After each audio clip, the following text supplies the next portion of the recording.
शिवाय ओम नमः शिवाय हर हर भोले नमः शिवाय ॐ नमः शिवाय ॐ नमः शिवाय हर हर भोले नमः शिवाय ॐ नमः शिवाय ॐ नमः शिवाय हर हर भोले नमः शिवाय ॐ नमः शिवाय ॐ नमः शिवाय हर हर भोले नमः शिवाय ॐ नमः शिवाय ॐ नमः शिवाय हर हर भोले नमः शिवाय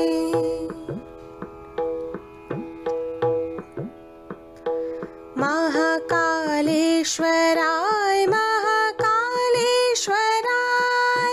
हर हर भोले नमः शिवाय महाकालेश्वराय महाकालेश्वराय हर हर भोले नमः शिवाय ॐ नमः शिवाय ॐ नमः शिवाय हर हर भोले नमः शिवाय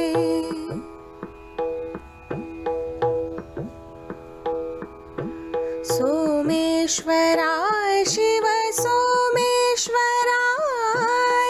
हर हर भोले नमः शिवाय सोमेश्वराय शिव सोमेश्वराय हर हर भोले नमः शिवाय ॐ नमः शिवाय ॐ नमः शिवाय हर हर भोले नमः शिवाय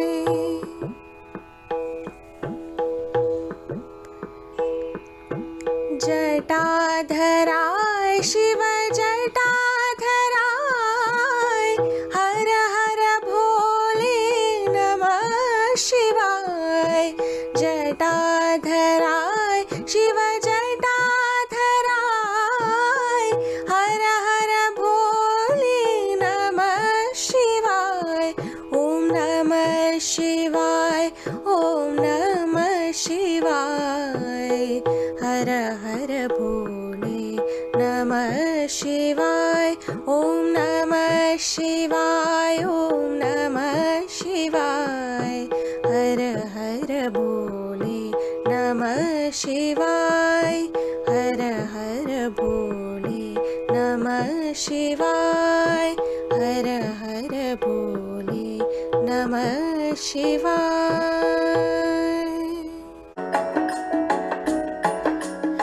आत्मा रामानन्द रमण अच्युत केशव हरिनारायण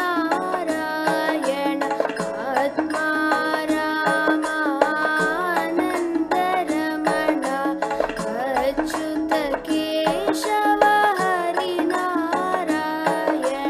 भवभयहरण वन्दित चरण भवभयहरण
गणेशाय नमः।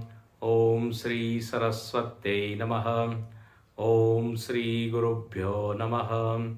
सदाशिवसमारम्भां शङ्कराचार्यमध्यमाम् अस्मदाचार्यपर्यन्तां वन्दे गुरुपरम्पराम्।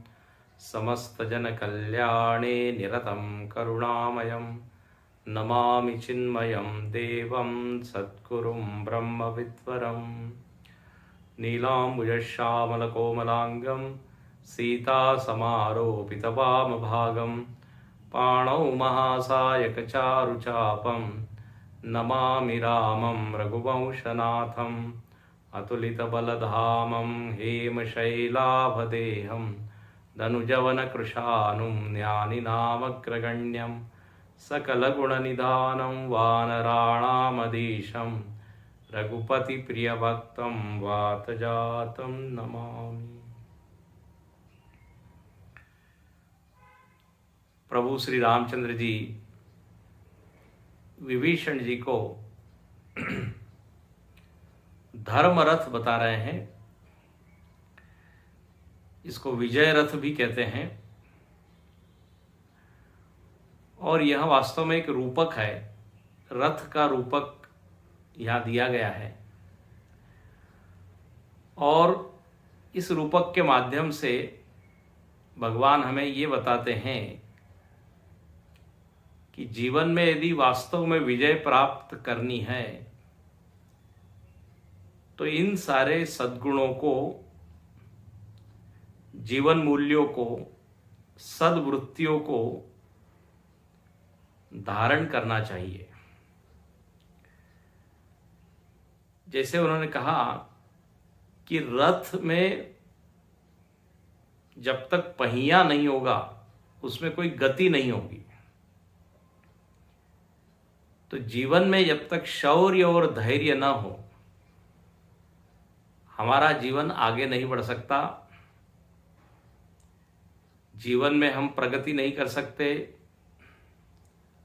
विकास का अनुभव नहीं होगा। इसलिए कहा शौर्य और धैर्य। उसके बाद उन्होंने कहा कि ध्वज और पताका अपने जीवन में होना चाहिए। सत्य और शील, ये सत्य और शील व्यवहार में प्रकट होते हैं और उससे मालूम पड़ता है कि यह मनुष्य कैसा है, जीव कैसा है। इसलिए सत्य को संभालना चाहिए। व्यवहार करते समय दूसरे के मन को ध्यान रख के फिर बोलना चाहिए, ये भगवान कहते हैं। बोले ध्वज और पताका है। फिर हमने देखा कि 4 घोड़े हैं। रथ बिना घोड़े के हो तो कोई काम का ही नहीं है। तो जीवन में 4 घोड़े होने चाहिए। और घोड़े हमने जैसे कल बताया था बल का प्रतीक है, घोड़ों में शक्ति होती है। तो बोले बल, विवेक, परहित और दम, ये यदि 4 चीजें जीवन में आ जाए तो देखिए स्पीड से, गति से हमारा जीवन विजय की ओर चलता है। इसलिए कहा कि ये घोड़े आना चाहिए। अब घोड़े हैं, लेकिन यदि लगाम न हो तो फिर तो वो दुर्घटना हो जाएगी। इसलिए यहां पर लगाम भी बताइए। लेकिन आइए एक बार पुनः हम इन चौपाइयों का पाठ करें। सौरज धीरज तेहि रथ चाका, सत्यशील दृढ़ ध्वजा पताका, बल विवेक दम परहित घोरे, क्षमा कृपा समता रजुजोरे, ईश भजनु सारथि सुजाना, विरति चर्म संतोष कृपानां विरति चर्म संतोष कृपानां। कहते हैं नैतिक बल, चरित्र का बल, शारीरिक बल, ये घोड़ा है। और ऐसे ही विवेक, बौद्धिक बल जो है वो है विवेक। इंद्रियों में जो बल है वो है दम,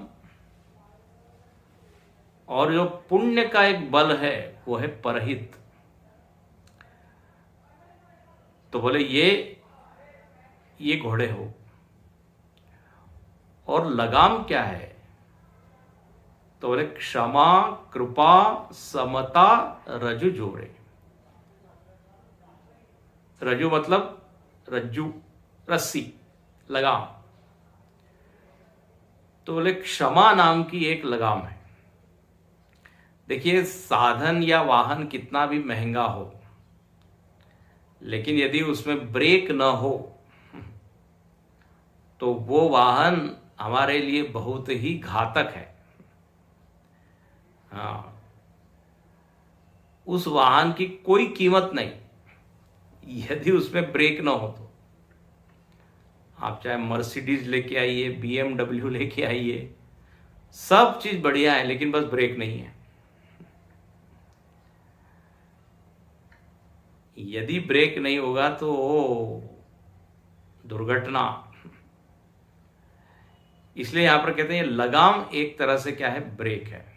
और लगाम से दिशा भी मिलती है। दो चीजें आप देखते होंगे, बैलगाड़ी चलाते हैं लोग या रथ चलाते हैं, टांगा, तो लगाम से ही उसको दाएं बाएं करते हैं, घुमाते हैं।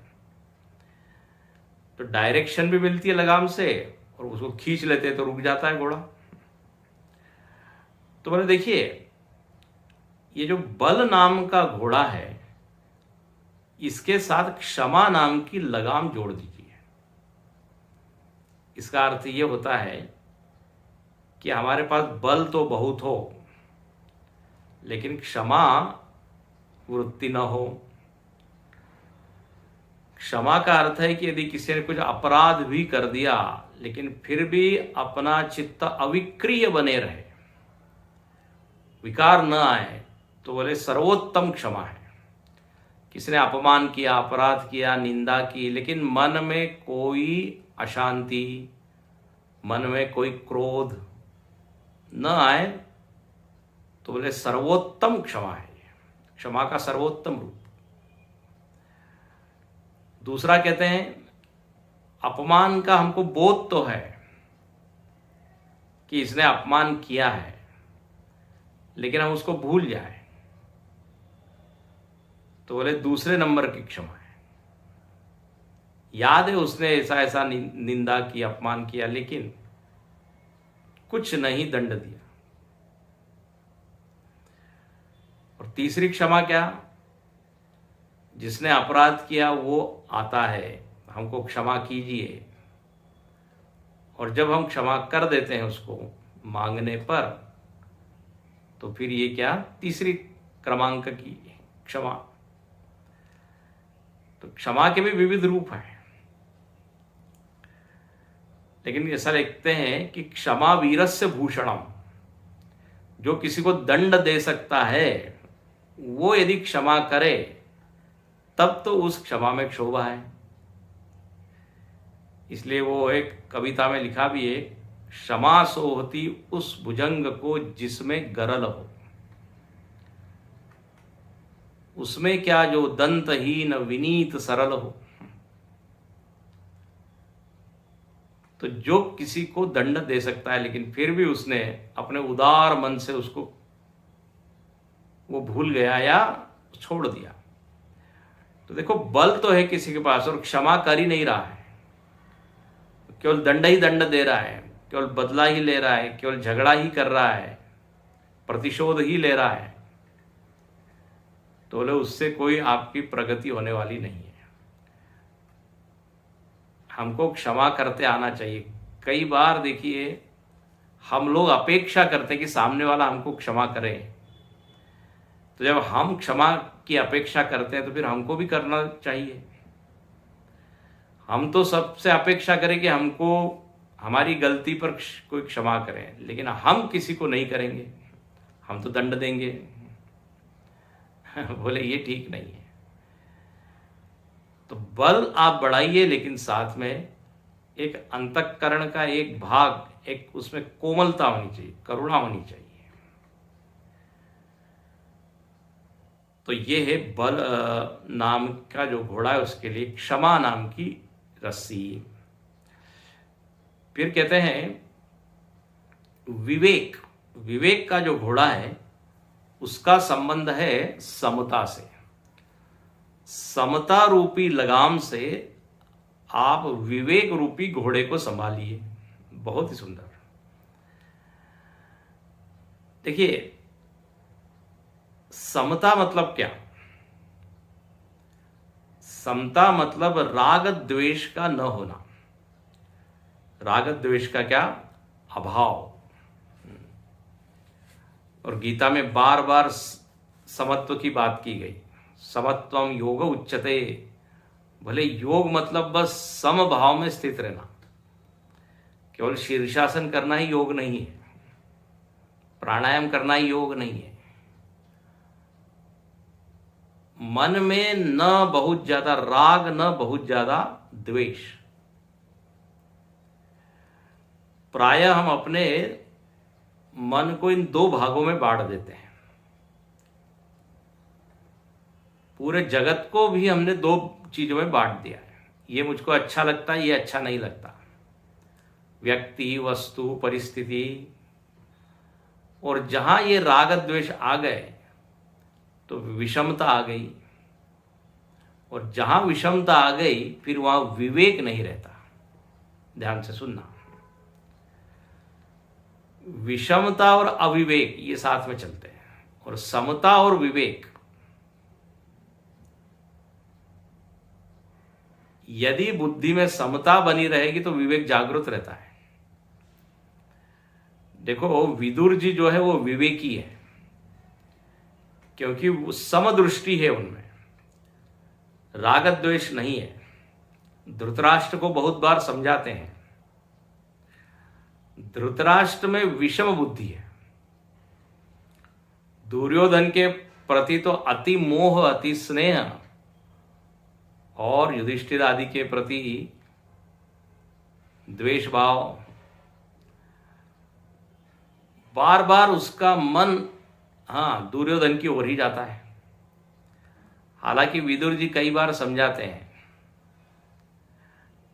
मजेदार बात यह होती है, जब विदुर जी समझाते हैं तब तो थोड़ी देर के लिए समझ जाता है, लेकिन जैसे ही दुर्योधन, दुशासन सामने आता है, वो उसकी बुद्धि में फिर विषमता आ जाती है। विदुर तो परेशान हो गए, और विदुर ने कहा कि आप ये युद्ध कर रहे हैं, ये कुछ विवेक का परिणाम नहीं है। आप में समता नहीं है, समबुद्धि नहीं है। आप तो सबके पिता है, सबसे बड़े हैं। जैसे दुर्योधन इत्यादि, वैसे ही आपके लिए युधिष्ठिर आदि होने चाहिए। जब विदुर जी के समझाने पर भी धृतराष्ट्र नहीं समझा, तो विदुर जी ने अपना धनुष, कहते हैं, द्वार पे रख दिया महल के, और तीर्थाटन के लिए चल पड़े। इसलिए he was not part of the Mahabharata युद्ध।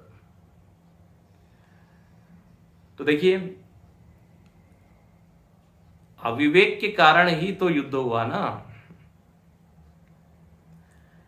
इसलिए कहते हैं ये समता को बढ़ाना चाहिए। समता चित्त का एक ऐसा गुण है कि देखो, समता आते ही मन में शांति आती है। देख लीजिए अपने मन को। जब राग द्वेष खूब तूफान मचाते हैं, खूब हल्ला मचाते हैं, ये मुझको चाहिए, ये नहीं चाहिए, कोई पसंद की चीज़ नहीं मिल रही है, जो पसंद की चीज़ नहीं है वो मिल रही है, तो मन में इतना उद्वेग होता है। लेकिन यदि हमको सम रहने की आदत हो तो फिर विषम परिस्थिति में भी मन की शांति बनी रहती है, जैसे राम जी की शांति बनी रही। तो इसलिए ये राग द्वेष कम हो, समता रूपी लगाम से विवेक को जागृत रखे, नहीं तो विवेक प्रभावित हो जाता है, विवेक लुप्त हो जाता है, विवेक आवृत्त हो जाता है। ये ऐसा ही है, मतलब घोड़ा जो है वो छूट गया, लगाम से छूट गया, क्योंकि समता नहीं रही। समता रूपी लगाम यदि नहीं रही तो विवेक रूपी घोड़ा छूट जाएगा। कितनी बढ़िया यह बात है। जितनी चित्त में समता अधिक रहेगी उतनी चित्त में शुद्धि रहेगी और उतना डिसीजन पावर अपना ठीक रहेगा, निर्णय लेने की क्षमता अच्छी रहेगी और उतना ही चित्त हमारा व्यापक होगा, विभू होगा।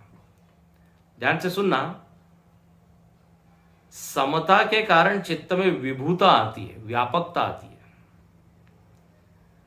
राग द्वेष के कारण चित्त जो है वो संकुचित हो जाता है, छोटा हो जाता है,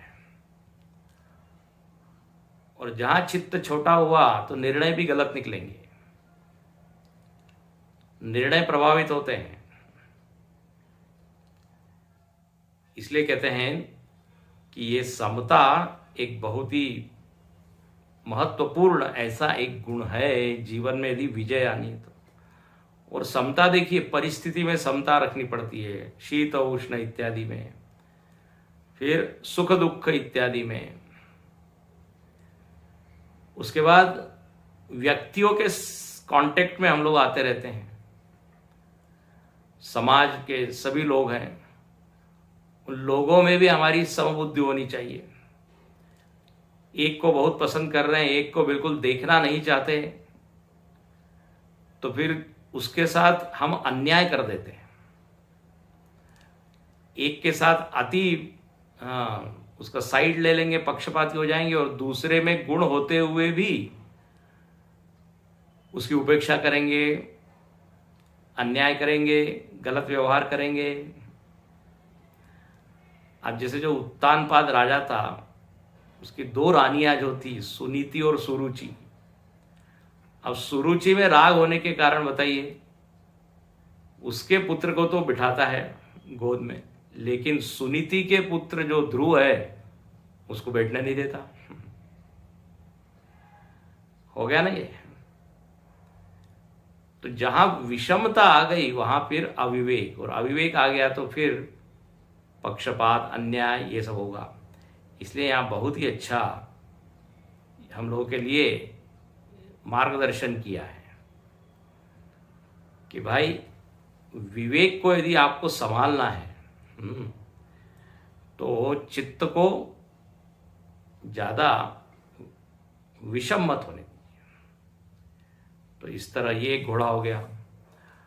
अब तीसरा लगाम हो गई, बल विवेक दम परहित घोरे, क्षमा कृपा समता रजु छोड़े।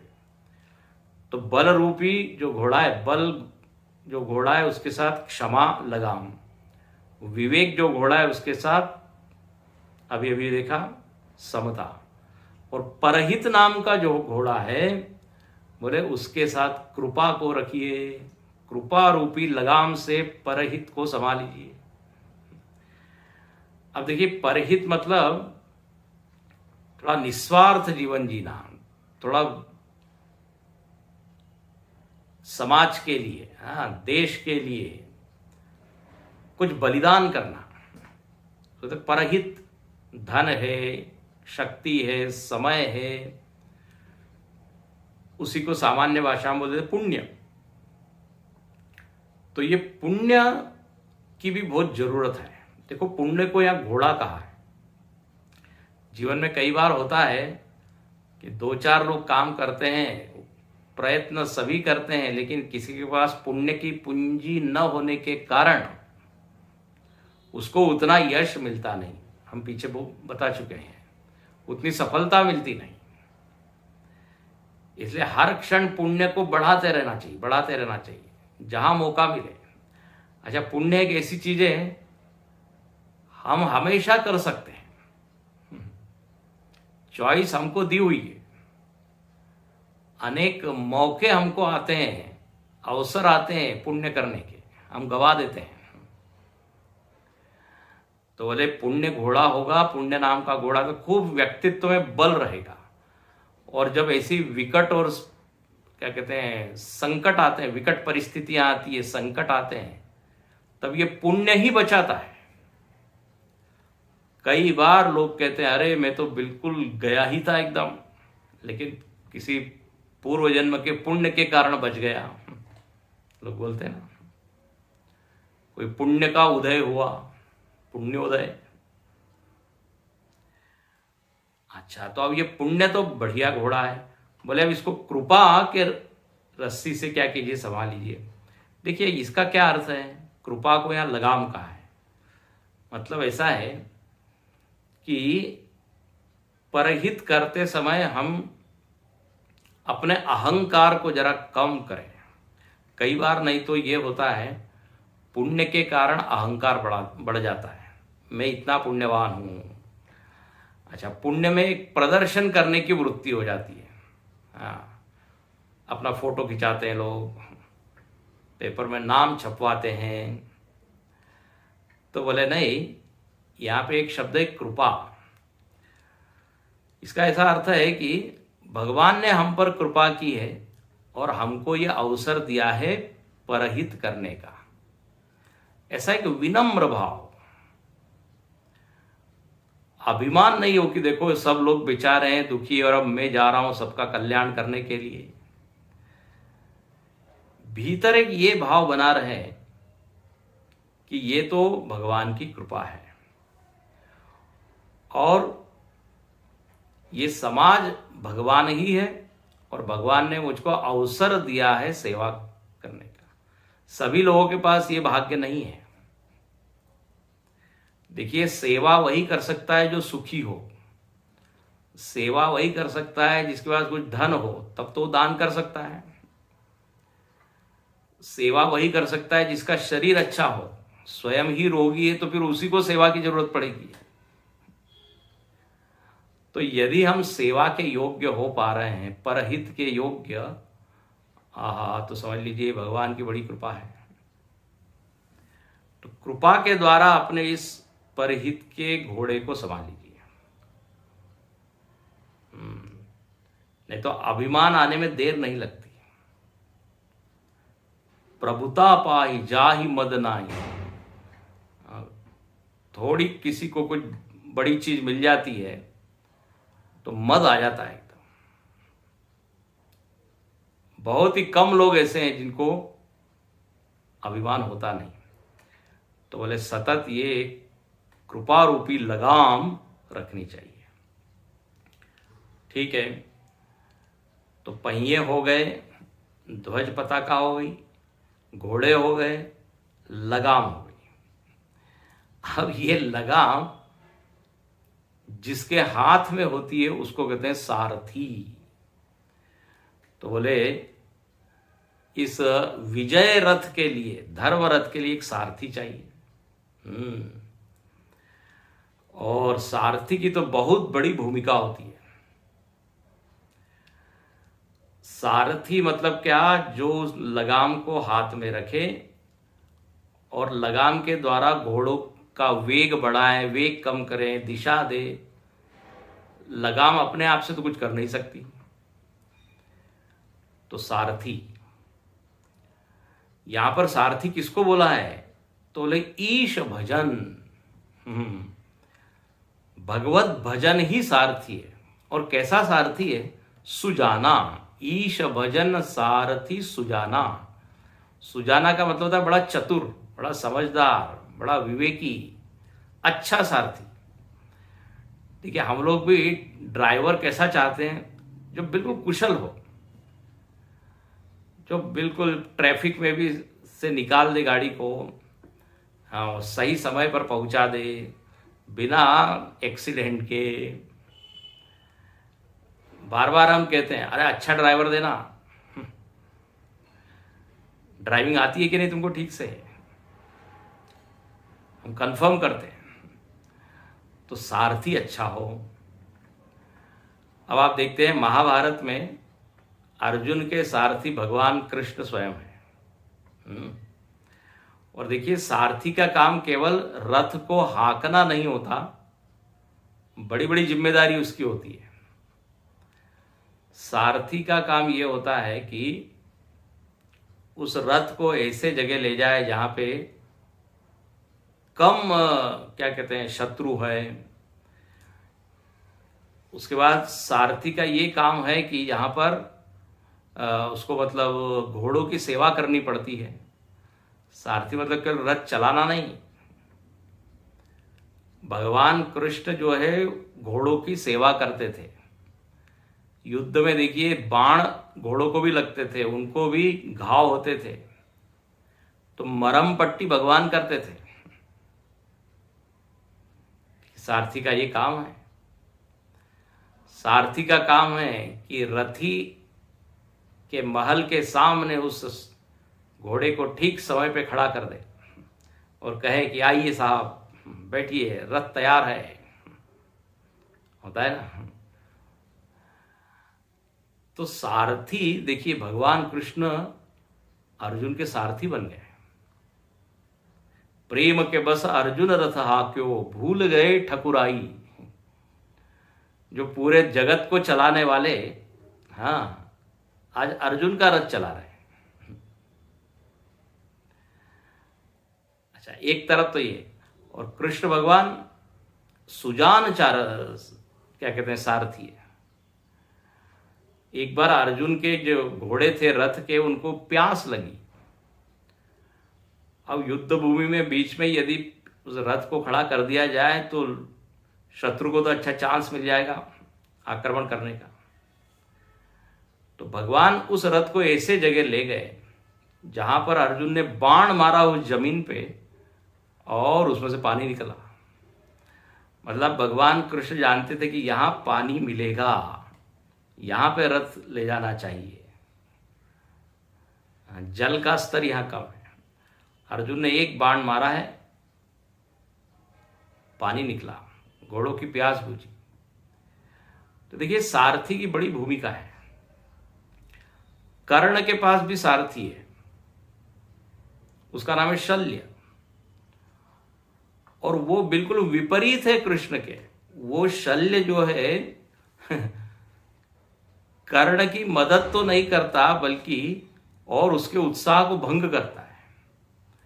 अरे तुम अर्जुन के सामने क्या टिकोगे, उसके बाद तो गांडीव धनुष है, हाँ वो तो बड़ा वीर है, उसके बाद तो कृष्ण है। इस तरह से वो वचन बोल रहा था, चुभने वाले। शल्य का अर्थ होता है जैसे कांटा होता है, नोक होता है, तो जैसे चुभती है, ऐसा वो बोलता था। और देखिए कर्ण का पहिया, जो रथ का पहिया फंस गया तो खुद ही वो निकाल रहा है। कर्ण को खुद को ही निकालना पड़ रहा है। अब बताइए, तो ये सारथी का जो कर्तव्य है वो जानना चाहिए। अब जरा आइए, अपने जीवन में जो सारथी है बोले वो क्या है। अब आप देखिए कठोपनिषद में एक वाक्य आता है, उसमें लिखा है बुद्धिम तो सारथिम विद्धि। वहां भी एक रूपक है रथ का, इंद्रिया घोड़े हैं, विषय चारा है, और आत्मा वहां रथी बताया। और बुद्धिम तो सारथी, सारथी बुद्धि जो है सारथी। लेकिन यहां पे सारथी कौन, ईश भजन। तो देखिए ईश भजन का अर्थ क्या है। तो देखिए ऐसा है, अपने भीतर परमात्मा विराजमान है, बुद्धि भी है और अंतर्यामी परमात्मा भी है। बुद्धि यदि अंतर्यामी से जुड़ी रहे, ध्यान से सुनना, बुद्धि में यदि परमात्मा की भक्ति रहे तो ऐसी बुद्धि चतुर सारथी है। ऐसी बुद्धि जो भगवान के भक्ति से आप्लावित है, स्निग्धता है, जिसमें भक्ति से भरी हुई है, भगवान की कृपा से अनुग्रहित है, ब्लेसेड वन, ऐसी बुद्धि देखिए अपने जीवन को बिल्कुल बढ़िया दिशा में ले जाती है। लेकिन जो सूखी सूखी बुद्धि है, जिसमें न भक्ति है न कोई श्रद्धा है, भगवान के प्रति कोई अपनापन है, प्रेम है, बोले ऐसी बुद्धि बढ़िया ड्राइवर नहीं है। भक्ति होनी चाहिए। भजनम, भजन का 2-3 अर्थ है। भजनम भज सेवायाम, भज का अर्थ होता है सेवा, सेवन करें हम। देखो जैसे आप औषधि का सेवन करते हैं तो क्या करते हैं, अपने शरीर से वो औषधि को एक कर देते हैं। हाँ, औषधि शरीर में प्रविष्ट कर जाती है और सारे रोगाणुओं को मार देती है। ऐसे ही कहते हैं भक्ति को आत्मसात कर लीजिए, अपने सिस्टम में भक्ति रोम रोम में बैठ जाए, इसी का नाम है भजन। चलते फिरते खाते पीते भगवान की जो स्मृति है ना, बस यही समझ लीजिए भजन है। तस्मात् सर्वेषु कालेषु माम अनुस्मर युद्ध च, कर्तव्य कर्म करते रहें लेकिन विस्मरण न हो। कहते हैं विपदो नैव विपदा, विपत्ति वास्तव में विपत्ति नहीं है, संपत्ति वास्तव में संपत्ति नहीं है। विपद विष्णु विस्मरणम संपन्न नारायण स्मृति। बोले सबसे बड़ी संपत्ति क्या है, भगवत स्मृति, नारायण स्मृति। और सबसे बड़ी विपत्ति क्या है, बोले विस्मरण। एक संत कहते थे, बोले विस्मरण क्या है, तो बोले विस्मरण। ये विस्मरण जो है विष की तरह है। विस्मरण होते ही जीवन में मरण, पतन, अधोगति। इसलिए कहते हैं ईश भजन सारथी सुजाना। भजन, जीवन में भजन आ जाए। भजन का एक अर्थ होता है रस, भजनम नाम रसनम। भक्ति रस से सारोबार जीवन हो, मन में भक्ति, हाँ, व्यवहार में भक्ति, कर्म में भक्ति। कर्म करते समय यही भाव रहे कि बस ये तो हम भगवान के लिए कर रहे हैं। न उत्पादयेत यदि रतिम श्रम एव ही केवलम। हम लोग जो है ना काम केवल पूरा करने के लिए करते हैं, चलो ये काम पूरा हो गया, ये काम पूरा हो गया। काम करने का प्रयोजन होना चाहिए भगवान की खुशी। ये हमको लगे कि इस काम से भगवान खुश हो रहे हैं क्या, खुश होंगे क्या। मतलब काम के पहले भगवान को याद करके करें, ये है भजनम। रस लेकर भक्ति यदि जीवन में आ जाए तो बस समझ लीजिए जीवन में रस आ जाए। इसलिए लिखते हैं कि स्मृति, मीठी स्मृति हो, मधुर स्मृति हो भगवान की। देखो स्मृति भी अलग अलग तरह की होती है। जब आप शत्रु को याद करते हो तो उस स्मृति में मिठास नहीं होती, गुस्सा होता है। अच्छा, और कोई ऐसा शत्रु जो बहुत बलवान है, उसकी याद आते ही हमको डर लगता है, तो उस स्मृति में भीति है, भय है।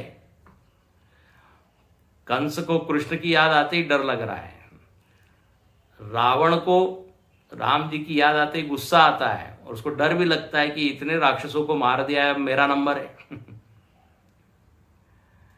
देखिए वास्तव में भगवान की स्मृति भयदायक नहीं होनी चाहिए। ये जो अंग्रेजी में बोल देते हैं गॉड फियरिंग पर्सन, ये गलत है। भगवान कोई डराने वाली चीज नहीं है कि जिसकी स्मृति आती ही हम डर जाए। जिसकी स्मृति आते ही हम नाचने लगे, स्मृति आते ही जीवन में निश्चिंतता आ जाए, निर्भयता आ जाए, वो है असली स्मृति। स्मृति आते ही रोमांचित हो जाए। हाँ, प्रहलाद जी को स्मृति आते ही हाँ वो नाचने लगते थे, हंसने लगते थे। क्वचित नृत्यति यल्लब्ध्वा पुमान सिद्धो भवति अमृतो भवति मत्तो भवति, नारद भक्ति सूत्र में आता है। तो ऐसी ये भक्ति को ही यहां पर क्या कहा गया है? भजन। देखो हम सब पूजन कीर्तन जप तप सब कर रहे हैं, लेकिन यदि भगवान की उसमें याद नहीं आ रही है तो वो भजन नहीं है, वो श्रम है, वही केवलम, वो केवल श्रम है। इसलिए यहां पर लिखते हैं कि प्रेम पूर्वक भगवान की स्मृति करें। अच्छा, और भगवान को याद करने के लिए हम कुछ निमित्त बनाएं, निमित्त ढूंढे। जैसे नियम ले ले, पूजा का जैसे नियम है या जप का नियम है, तो इस नियम के कारण क्या होगा? भजन होगा, स्मरण होगा। शुरुआत में हो सकता है उसमें कुछ ज्यादा आनंद न आए, रस न आए, लेकिन यदि हमने नियम बना लिया तो आप देखते हैं धीरे धीरे मन को अच्छा लगने लगता है, उसको स्वाद मिल जाता है।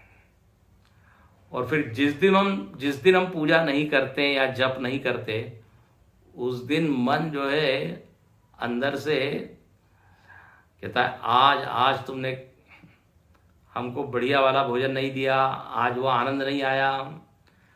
मन में एक तरह की ग्लानि होती रहती है, क्योंकि उसको रोज आदत मिल गई, रोज रस मिलता है उसको। तो इसलिए ये ईश भजन, इसको सारथी बनाए। जीवन अपने आप सही दिशा में चलेगा, अच्छी दिशा में चलेगा। बुद्धि तो दी हुई है, लेकिन उस बुद्धि के पीछे जो बैठा हुआ अंतर्यामी है उसकी ओर कभी देखा ही नहीं।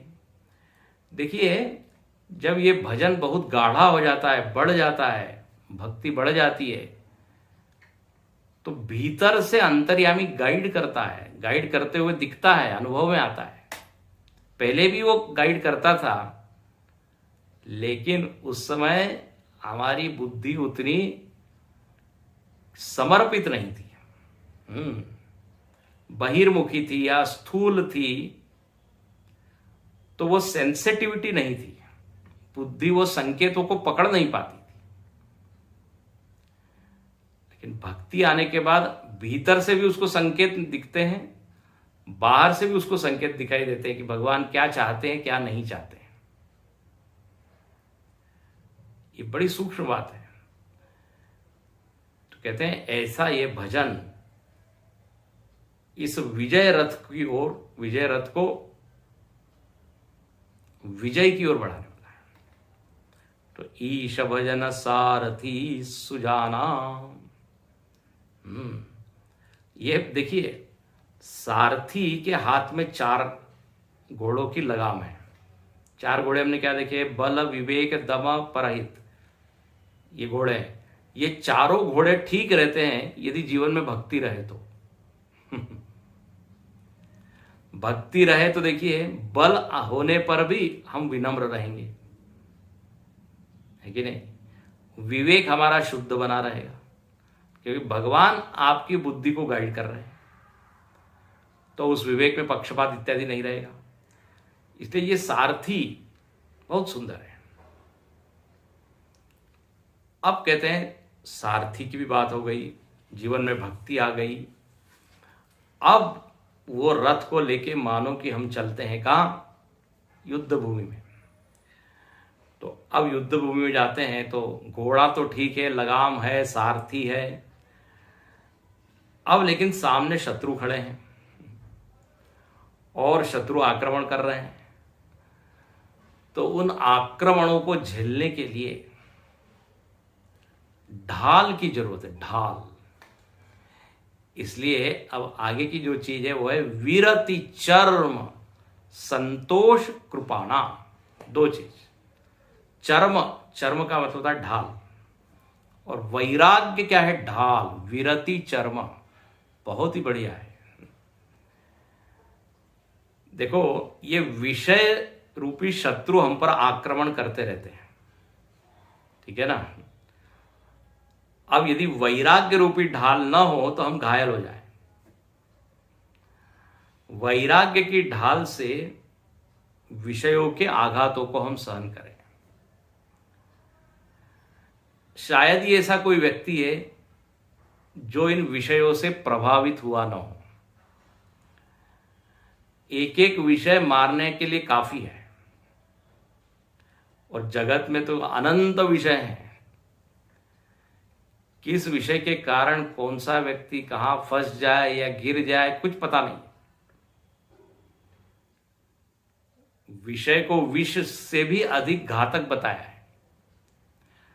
तो जीवन में क्या आ जाए? वैराग्य रूपी ढाल आ जाए तो फिर तो कोई बात नहीं। वैराग्य मेवा भयम, वैराग्य आ जाए तो फिर हम निर्भय होकर इस जगत में विचरण करेंगे। ये राग द्वेष के कारण हम कमजोर हो जाते हैं। वैराग्य के कारण चित्त में एक बल रहता है। वैराग्य मतलब क्या? अरे विषय आ जाए तो भी हम विषय के अधीन नहीं होंगे, विषय हमारा कुछ बिगाड़ नहीं लेगा। अच्छा, जब हमारा चित्त बलवान होता है, वैराग्य से भरा होता है, तो विषय एकदम कमजोर हो जाते हैं। लेकिन जब हम कमजोर होते हैं तो विषय बलवान हो जाते हैं। इसलिए वैराग्य को बढ़ाएं। वैराग्य मतलब जब हम अपने सुख दुख के लिए वस्तु पर, व्यक्ति पर, परिस्थिति पर निर्भर न रहें, उसको कहते वैराग्य। वैराग्य मतलब यू आर फ्री, अपने में एक स्वतंत्रता की अनुभूति करना। देखो, जिसमें वैराग्य नहीं होता है ना, वो फिर कहीं सुख सुविधा नहीं हो तो वहां जाने से कतराता है। अरे वो जो वहां फैसिलिटी तो है ही नहीं, उसके बिना तो मैं रह नहीं सकता। तो कहीं भी जाने के लिए डरेगा वो, या जाना कैंसिल करेगा, और फिर कोई बड़ी चीज से वो फिर वंचित रह जाएगा वैराग्य के अभाव में। इसलिए कल इसको और अच्छे से देखेंगे। विरति चर्म और संतोष कृपाना। तलवार क्या है? तो बोले संतोष। संतोष तलवार है, उसके द्वारा लोभ रूपी शत्रु को मारो। तलवार से हम मारते हैं, ढाल से आक्रमण को सहन करते हैं, रोकते हैं। तो वैराग्य से रोकना है, संतोष से काटना है। ऐसा यहाँ पे बहुत ही बढ़िया ये रूपक है। आज यहीं रुकते हैं। ओम पूर्णमद पूर्णमिदं पूर्णात् पूर्णमुदच्यते पूर्णस्य पूर्णमादाय पूर्णमेवावशिष्यते। ओम शांति शांति शांति। हरि ओम। श्री गुरुभ्यो नमः। हरि ओम। हरि ओम। चंद्रचूड शिवशंकर पार्वती रमणा निनगे नमो नमो। चंद्रचूड शिवशंकर पार्वती रमणा निनगे नमो नमो। चंद्रचूड शिव शंकर पार्वती रमणा निनगे नमो नमो। सुंदरतर पिनाग तरहर सुंदरतर पिनाग दर हर सुंदरतर पिनाग दर हर गंगाधर गज चर्मांबरधर गंगाधर गज चर्मांबरधर चंद्रचूड शिव शंकर पार्वती रमण निनगे नमो नमो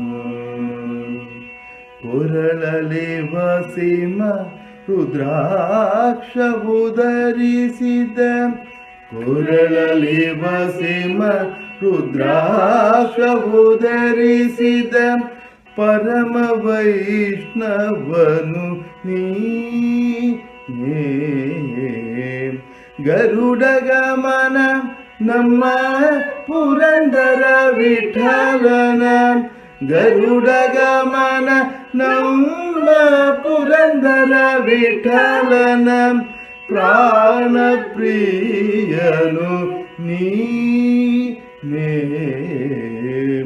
ಚಂದ್ರಚೂಡ ಶಿವಶಂಕರ ಪಾರ್ವತಿ ರಮಣ ನಿನಗೆ ನಮೋ ನಮೋ ಭವಾಯ ಚಂದ್ರಚೂಡಾಯ ನಿರ್ಗುಣಾಯ ಗುಣಾತ್ಮನೆ ಕಾಲಕಾಲಾಯ ರುದ್ರಾಯ ನೀಲಗ್ರೀವಾಯ ಮಂಗಳಂ ನೀಲಗ್ರೀವಾಯ ಮಂಗಳಂ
Thank you.